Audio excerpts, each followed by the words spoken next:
made the deal. We have full access to Indonesia, everything. Bila sampai dengan tanggal 19 tidak ada negara yang melakukan opt-out atau penolakan, secara otomatis kedaulatan nasional atau kedaulatan bangsa kita akan tunduk terhadap regulasi yang ada.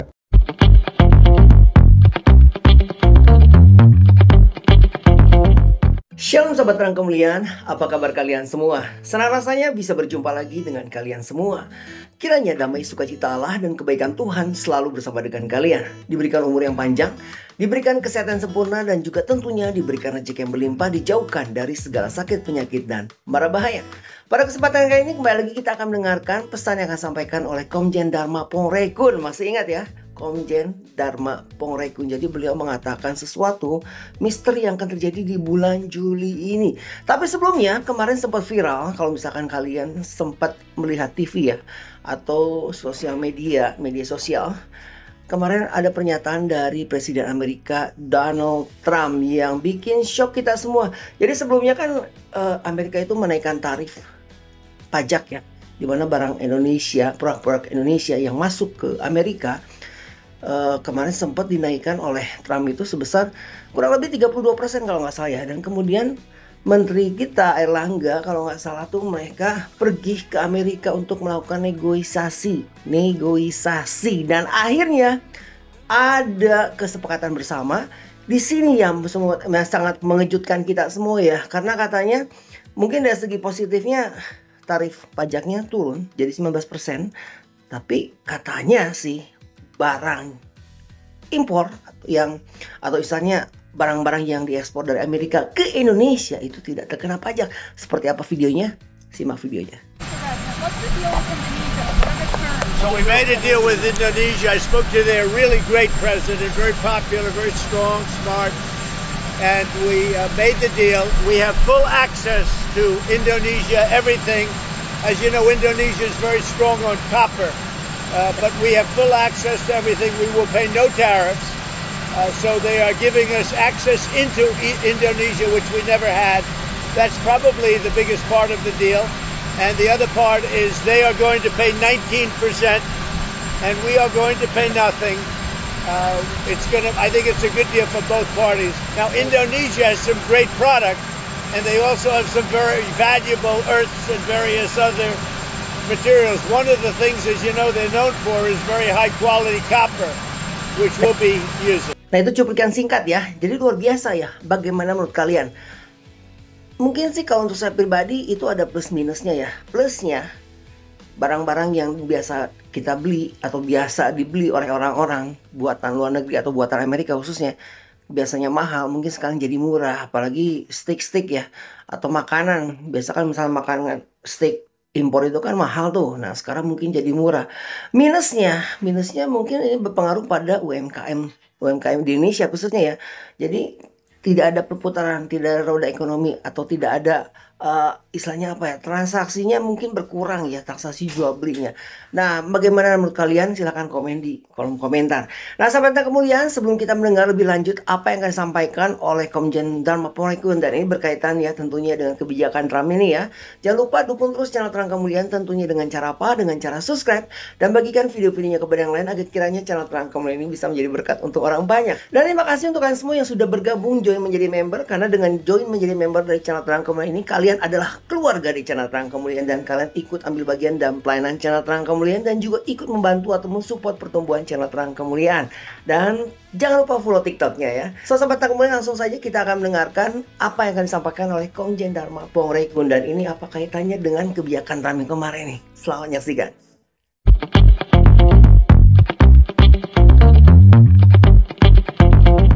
Nah, 8 hari lagi nasib bangsa ini ditentukan. Itu berkaitan dengan yang selama ini saya suka sampaikan mengenai amandemen International Health Regulation, ya, peraturan kesehatan internasional yang dibawa oleh WHO ke WHA, World Health Assembly, yang ketika tanggal 1 Juni 2024 itu disepakati beberapa isi dari amandemen. Nah, di situ jelas sekali ada beberapa poin yang sangat berbahaya bagi bangsa dan negara, yaitu hilangnya secara otomatis kedaulatan nasional atau kedaulatan bangsa kita. Bahkan seluruh bangsa yang turut menandatangani, ada 196 negara.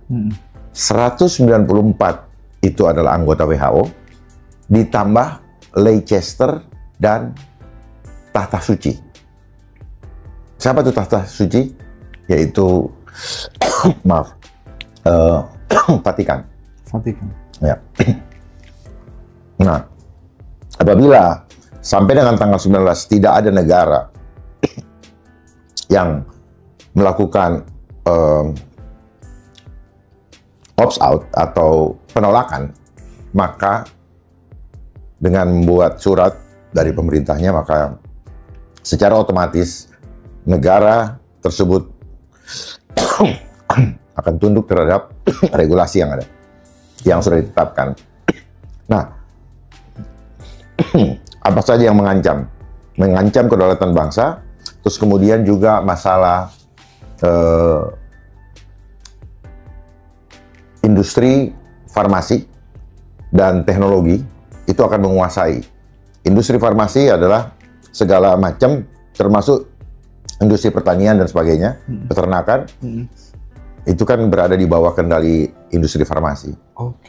Semua kita wajib menerima atau mengkonsumsi dari mereka. Jadi kedaulatan bangsa kita dengan alasan apa? Pengalaman pandemi yang lalu.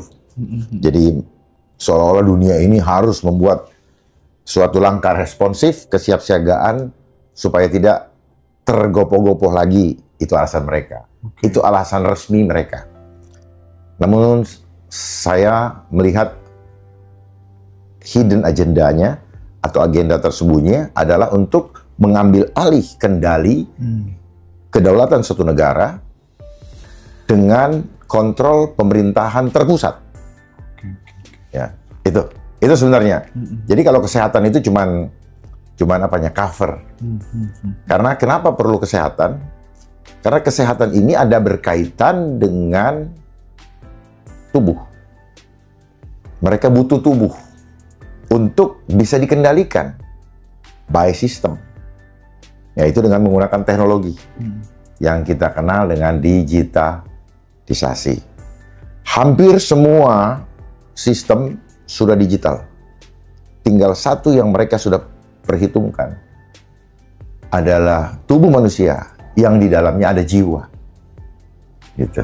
Ada jiwa. Nah, jiwa ini lah sebenarnya yang ingin mereka kendalikan supaya mengikuti kemauan mereka dan putusnya hubungan dengan Sang Ilahi. Lewat cara apa, Jenderal? Ya, lewat cara memasukkan partikel ke dalam tubuh supaya menjadi reseptor. Apapun dia punya cara ya untuk menjadi reseptor, sehingga partikel yang sudah masuk tadi akan merangkai diri seperti grafin oxide. Ya, dia bisa merangkai diri dan menjadi reseptor atau receiver maupun transmitter. Ya ibarat kayak radio lah. Mereka mau pasang cuman pada tubuh manusia supaya frekuensinya diputus dari frekuensi ilahi tetapi menerima dari frekuensi teknologi. Itu anunya. Nah, terus kemudian negara harus mengkonsumsi produk-produk farmasinya mereka, termasuk peternakan, pertanian tadi. Semua. Jadi we have no right anymore. You own nothing, but you got happy. Jadi nanti kita seperti ternak. Kalau selama ini kita suka dengar ternak daripada oknum ini apa segala macam. Nah, nanti kita ternak. Ternak itu apa? Hanya bisa makan kalau ikut mereka. Dan makanan kita hanya ditentukan apa yang boleh kita makan dari sistem yang ada.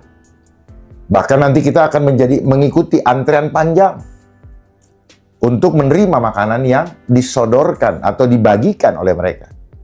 Dan sekarang daminya sedang mereka mainkan. Apa daminya? Itu makan bergizi gratis. Itu contoh. Itu dami. Ya, dami tahu kan ya? Itu try and error-nya di situ. Paham. Ya, mana ada 10.000, 8.000 bilang bergizi.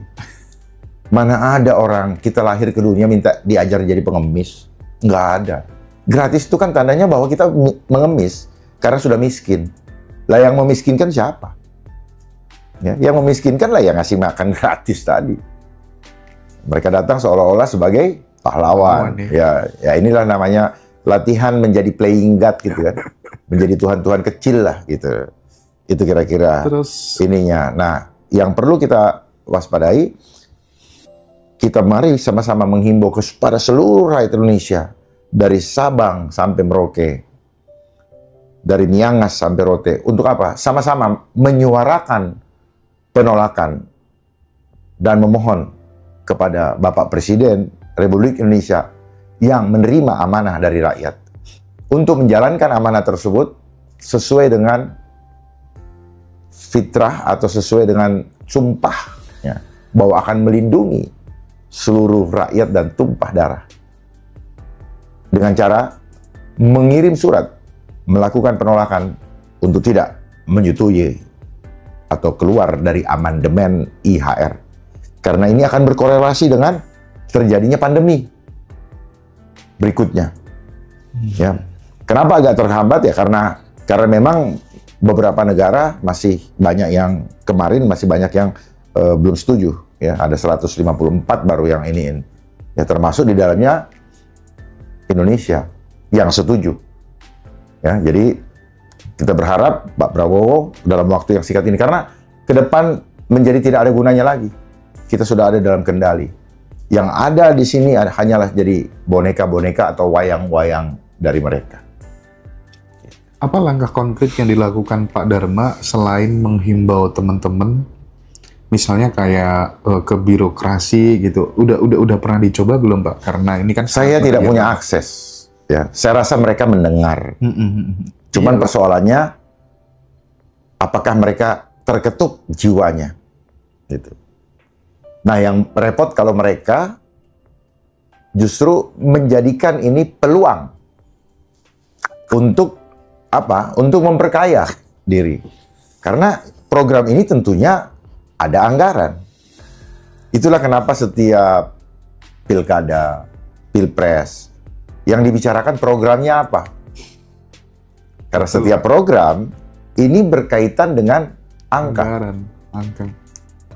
Makanya mereka selalu menciptakan sesuatu bangunan fisik, infrastruktur, supaya bisa menggelontorkan sejumlah dana dari anggaran yang jadi untuk pembenaran bahwa anggaran ini dikeluarkan untuk itu. Gitu. Nah, seperti itu. Nah, apa yang terjadi selama ini antara satu bidang kementerian dengan kementerian lain maupun lembaga mengerjakan sesuatu yang akan bertemu di satu titik.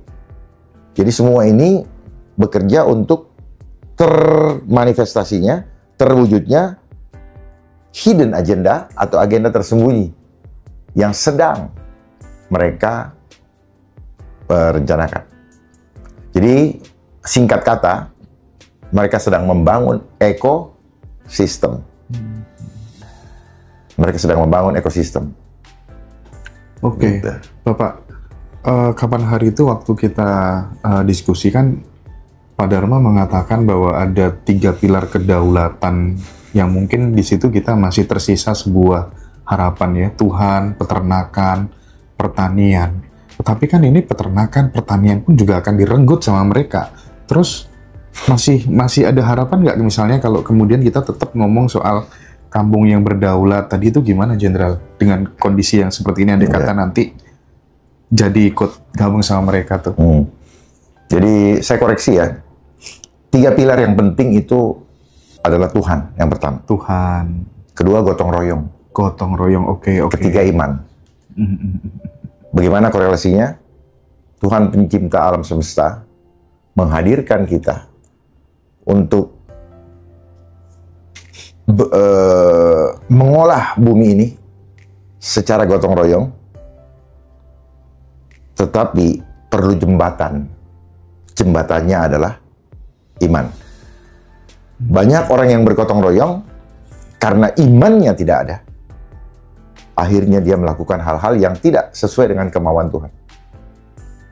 Atas keberadaan dihadirkannya manusia ke bumi ini. Jadi Tuhan, gotong royong, dan iman. Jembatannya adalah iman. Karena banyak orang yang bergotong royong dalam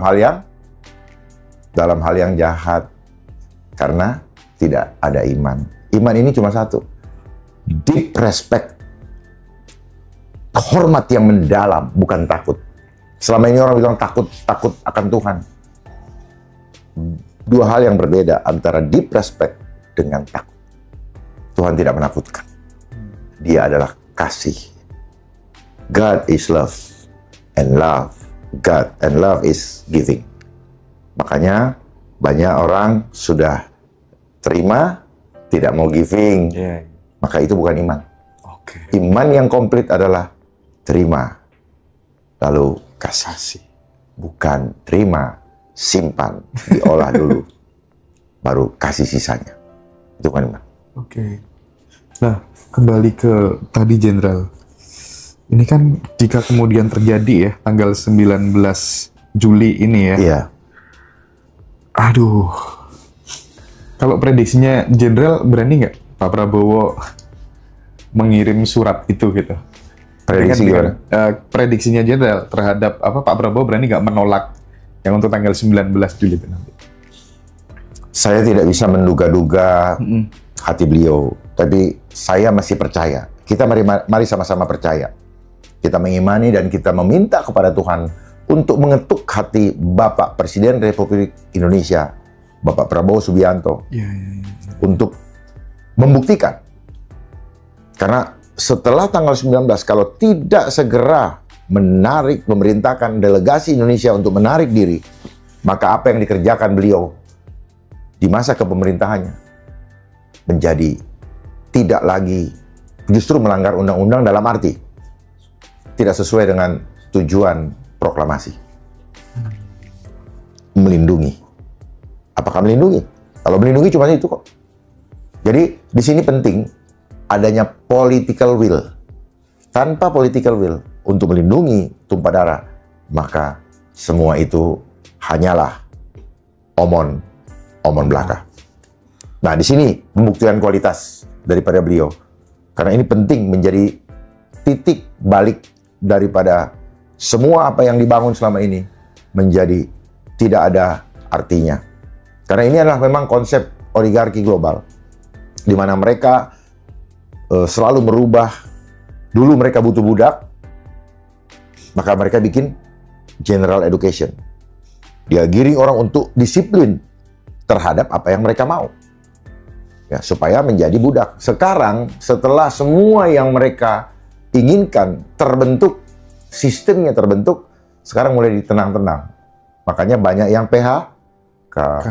Karena sudah nggak butuh lagi. Gitu. Udah nggak butuh lagi. Seperti itulah permainannya. Kita lihat saja. Waktu itu dia bilang startup lah, unicorn lah. Begitu udah sistem udah jalan, udah established, aman nih, tendang lagi. Iya, betul tuh. Ya, jadi sudahlah. Pepatah mengatakan habis manis sepah dibuang, dan itu terjadi. Ya, banyak di antara kita selalu sakit hati dan kecewa karena habis manis sepah dibuang. Karena permainan mereka adalah permainan seperti main film. Selalu ada kontrak perannya sampai berapa lama, berapa scene. Nah, gitu. Banyak yang sekarang scene-nya udah selesai, perannya, kontraknya udah selesai. Begitu kontraknya selesai, kalau intelijen, ya dia hilang. Dia hilang atau dihilangin. Gitu. Karena cover kan. Oke, iya. Bahkan nama pun bisa di cover kok. Tapi kalau kembali ke konsep kampung berdaulat nih, yang digagas sama Jenderal ya, ini kan terasa seperti jalan sunyi di tengah dunia yang makin globalis gitu ya. Nah, itu masih tetap bisa kita berekspektasi ke situ nggak kira-kira ketika kemudian nanti sudah diambil alih oleh mereka? Iya, sangat bisa. Jadi itu adalah perang sunyi menghadapi mereka. Itu adalah perang sunyi kita untuk menghadapi, perang senyap lah, untuk menghadapi mereka. Oke. Ya, karena perlu kita ketahui bahwa suksesnya agenda mereka sangat ditentukan oleh kita. Mereka sedang membangun ekosistem. Jangan justru keberadaan kita saat ini, keberadaan rakyat Indonesia dan semuanya, justru memperkuat ekosistem supaya segera terwujud rencana mereka. Jadi jangan memperkuat ekosistem seperti kerbau dicuci hidungnya. Yang ada, saya perhatikan, sebagian besar justru memperkuat ekosistem itu terjadi dengan bahasa, dengan kalimat suatu keniscayaan. Ya, karena memang sudah dikanalisasi, kita punya mind. Ya, makanya mereka buat istilah mindset. Your mind already setting by them. Gitu, Pak. Iya. Ya, saya mau Bapak gali gitu loh. Tapi gini, kalau misalnya kita kembali lagi soal kampung berdaulat, kan tidak semuanya bisa menjadi kampung aman. Tidak semuanya bisa menjadi kampung aman. Pasti ada dong syarat spiritual, syarat sosial, supaya kemudian kampung ini benar-benar bisa menjadi benteng terakhir kesadaran kita gitu. Ya, ini kan untuk tidak memperkuat ekosistem yang mereka buat. Ekosistem yang mereka buat adalah yang dari kampung ke kota. Supaya terjadi totalitarian dalam ya kayak ternak itu kan dikumpul, Bos. Dikumpul nanti. Ini baru ternak dikumpul supaya mudah diawasi. Dan makan tunggu jadwal. Gitu. Nah, bagaimana mengawasinya? Ya teknologi yang mereka gunakan. Ya, kenapa? Karena mereka menguasai teknologi tadi. Makanya yang tadi industri farmasi tadi. Itu. Jadi seperti itu, ya. Oke. Nah, bagaimana cara mereka mengontrolnya? Ya tadi, ya seperti yang rame-rame kita ini, urusan vaksin lah, ya, urusan media, uang, energi, maupun makanan. Iya. Yang kita butuhkan apa? Makan. Untuk butuh makan, butuh uang. Untuk uang, butuh lapangan pekerjaan. Ya. Itulah kelirunya kenapa orang sekolah. Karena dia sangat tergantung untuk menjadi pengemis. Termasuk saya nggak ngerti kan. Karena kita berpikir bahwa ini adalah proses normal yang memang harus terjadi kepada setiap manusia yang lahir ke dunia. Padahal ini adalah sistem perbudakan. Ini ada teman-teman yang tanya, Jenderal. Jika elit itu bisa mengontrol vaksin, mengontrol uang, mengontrol media sekaligus ya, berarti mereka kan sudah menguasai tubuh, pikiran, dan waktu manusia. Nah, dalam kondisi seperti ini, menurut Bapak, di mana letak sisa kemerdekaan kita sebagai seorang individu? Ya, justru itu tadi. Jangan perkuat. Mulai sekarang, jangan hanya bermain dengan kita perlu bertindak. Selama ini kan kita hanya menjadikan pengetahuan. Wacana aja ya? Ya, tapi tidak bertindak. Mulai ambil keputusan. Untuk tidak ingin ikut lagi, ya kalau kita sudah terlanjur ikut, segera keluar dari sistem. Menghindar, jangan memperkuat ekosistem yang mereka sedang bangun. Karena mereka sedang membangun jembatan baru. Jembatan versi mereka. Oke. Mereka membangun jembatan versi mereka supaya mereka berhasil menjadi playing God, berhasil melakukan playing God. Jadi mereka sedang membangun jembatan. Nah, jembatannya itu adalah digital. Digital, ya, digitalisasi. Sehingga mereka boleh di-scrub kan gitu. Oh, revolusi Indonesia 4.0 kan gitu kan. Ya di-scrub semua dalam satu sistem. Dan yang paling sulit adalah tubuh manusia. Dia bisa melakukan perlawanan. Karena apa? Ada jiwa yang masih dikendalikan signalnya oleh Sang Ilahi. Nah, ini yang mau dilumpuhkan lewat vaksin tadi. Sehingga tubuh manusia ada dalam kontrolnya mereka. Itu. Jadi penting jangan, nah apa yang kita lakukan yang kampung aman itu tadi adalah sekumpulan orang-orang yang tadi ingin bergotong royong. Ya, demi apa? Mempertahankan imannya kepada Tuhan. Gitu. Jangan terlalu berpikir muluk-muluk lagi dengan kenikmatan-kenikmatan dunia yang selama ini sudah menina-bobokkan kita. Selama ini kita, ya saya ingin Mas Hendra paham ini, supaya Mas Hendra gali, jangan hanya ngasih pertanyaan saja. Siap. Tanpa sadar kita selama di sekolah, kita hanya diisi main, tapi jiwa kita kosong. Iya, Jenderal, bener banget. Jiwa kita tidak dihidupi, sehingga tubuh kita tidak mau melaksanakan. Itu sengaja diputus hubungannya. Sengaja. Ya. Yang harusnya terjadi adalah terintegrasinya body, mind, and soul. Soul-nya, dia pentingkan soul-nya karena tubuh ini bergerak berdasarkan soul. Dia hanya isi mind-nya. Makanya dibilang NATO, no action talk only, kebanyakan omong. Itulah yang dikatakan omon-omon. Itu. Soul-nya enggak, soul-nya bukan hati yang baik. Soul-nya bukan anak. Oleh sengaja, kenapa dia sengaja? Kekosongan jiwa akan membuat mind-nya berpikir apa ya yang bisa mengisi, yaitu materialistis untuk mendapatkan kesenangan, kebahagiaan fana. Iya. Dia nggak mikir fana apa enggak, yang penting waduh punya mobil baru, waduh punya rumah besar, waduh punya ini, waduh. Tetapi cepat bosan karena nggak ngisi. Iya. Paham ya? Karena nggak ngisi. Betul. Nah, disitulah perlu kita mengenal jati diri. Kenapa dibilang jati? Sejati. Kenapa dibilang sejati? Kenapa diambil kata jati? Sejati atau jati itu akar katanya jati. Jati.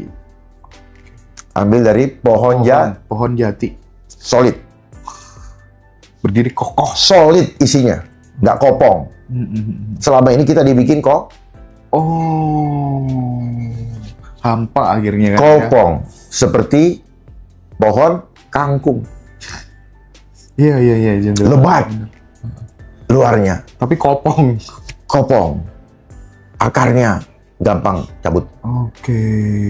Gitu. Terus kalau misalnya nih, gimana pun juga bagi orang tua yang sudah berkesadaran nih, kan punya anak-anak udah terlanjur masuk matrik kan, sekolah model kayak gitu. Apa yang bisa orang tua lakukan untuk treatment anak supaya kemudian jiwanya tidak kopong tadi? Sekarang begini, orang tuanya dulu dibenerin. Gimana dia mau treatment anak kalau dia sendiri masih kopong? Betul. Ingat, sesuatu yang spiritual tanpa perbuatan fisik, radiusnya akan mengubah orang di sekitarnya. Disitulah pentingnya. Makanya logika itu hanya mengenal huruf Latin A sampai Z. Tetapi spiritual, ya, atau imajinasi, dia akan memahami hal-hal yang infinity, ya, tidak pernah putus, dan itu ada di dalam bait Allah. Kalau saya bilangnya bait Tuhan. Gitu. ada di situ. Semuanya udah ada di dalam dia. Ada. Justru Tuhan yang tidak terlihat mata, Dia hadir di dalam diri kita. Kita yang dihadirkan harus menjadi medianya Dia. Untuk memancarkan kemuliaan Dia. Yang orang tidak bisa lihat dengan mata. Ada di dalam masing-masing ciptaannya yang sudah dihadirkan. Ada cahaya, ada nur. Itu karena jiwanya solid, bukan kopong. Dia dikuasai oleh Spirit, Holy Spirit. Jadi yang sangat menarik itu, Jenderal sering mengatakan, dan itu semuanya untuk terhubung ke situ tuh nggak butuh perantara gitu loh. Nggak butuh perantara. Tadinya kan, ya kalau kita nggak mengerti ya kita cari perantara. Nah persoalannya yang harus diwaspadai oleh kita semua, jangan sampai peribahasa mengatakan bahwa orang buta menuntun orang buta. Ya. Dari mana saya belajar? Saya mengevaluasi ketika saya diajar di sekolah. Ternyata yang ngajarin saya juga nggak tahu yang diajarinnya benar apa enggak. Tetapi dia terdorong untuk mengajar karena butuh penghasilan. Sistem sudah menyiapkan namanya silabus. Dari situlah dia menyampaikan menjadi doktrin. Karena tidak boleh ada jawaban lain. Tidak boleh dieksplor. Dan sejak kita disuruh duduk di bangku sekolah, dari situ gotong royong udah hilang. Iya, konkretnya gimana? Konkretnya adalah ujian nggak boleh bekerja sama. Ulangan nggak boleh bekerja sama. Itu ya? Itu. Dari situ membentuk karakter. Oh. I'm the one. I'm number one. Padahal kelihatan You bagus itu, Jenderal. Kelihatannya kan bagus itu. Kan kok enak banget loh. Kamu nggak mau belajar. Ya itulah doktrin. Makanya kayak Bapak tadi, Mas Hendra bilang, kelihatannya bagus. Ya, itulah settingannya. Itulah persepsi yang bangun, Pak. Tuhan menciptakan kita bukan untuk bersaing kok. Bukan kompetisi gitu ya. Paham ya? Paham. Awal mulanya dari pendidikan gitu ya. Perilaku itu cuma apa? Ulang. Akan menjadi habit. Dan cukup 21 hari. Perbuatan yang dilakukan berulang akan menjadi kebiasaan. Dia di zaman COVID 2 minggu, masih oke. Belum jadi habit. Ya tambah lagi 2 minggu. Dalam proses 2 minggu itu kita sudah lewati 21 hari. Sel itu berubah perilakunya ketika 21 hari. Sahabat Tangkamulian, itu tadi pesan yang saya sampaikan oleh Komjen Dharma Pongrekun pada kesempatan kali ini. Jadi apapun yang terjadi pada Indonesia kita ini, kita doakan yang terbaik ya. Ya, kiranya Indonesia dalam perlindungan Tuhan, penyertaan Tuhan, dan dijauhkan dari hal-hal yang negatif tentunya. Sahabat Terang Kemuliaan, jangan lupa sekali lagi dukung terus channel Terang Kemuliaan tentunya dengan cara apa? Dengan cara subscribe dan bagikan video-videonya kepada yang lain agar kiranya channel Terang Kemuliaan ini bisa menjadi berkat untuk orang banyak. Jangan lupa buat kalian semua yang belum bergabung menjadi member, silahkan join menjadi member, ikut ambil bagian dalam pelayanan channel Terang Kemuliaan dan juga ikut membantu pertumbuhan channel Terang Kemuliaan ini. Jangan lupa follow TikToknya ya. Sahabat Terang Kemuliaan, sampai di sini video kita kali ini dan saya berdoa untuk kalian semua. Kiranya kebaikan Tuhan selalu bersama dengan kalian semua, diberikan umur yang panjang, diberikan kesehatan sempurna, dan juga tentunya diberikan rezeki yang berlimpah, dijauhkan dari segala sakit penyakit dan mara bahaya. Kita bertemu lagi di lain kesempatan. Tuhan Yesus memberkati. Beginilah firman Tuhan, penebusmu yang Maha Kudus, Allah Israel. Akulah Tuhan, Allahmu, yang mengajar engkau tentang apa yang memberi faedah, yang menuntun engkau di jalannya harus kau tempuh. Maka Yesus berkata pula kepada orang banyak, katanya, akulah terang dunia, barang siapa mengikut aku, ia tidak akan berjalan dalam kegelapan, melainkan ia akan mempunyai terang hidup. Kata Yesus kepadanya, akulah jalan dan kebenaran dan hidup. Tidak ada seorang pun yang datang kepada Bapa kalau tidak melalui aku. Tuhan Yesus memberkati.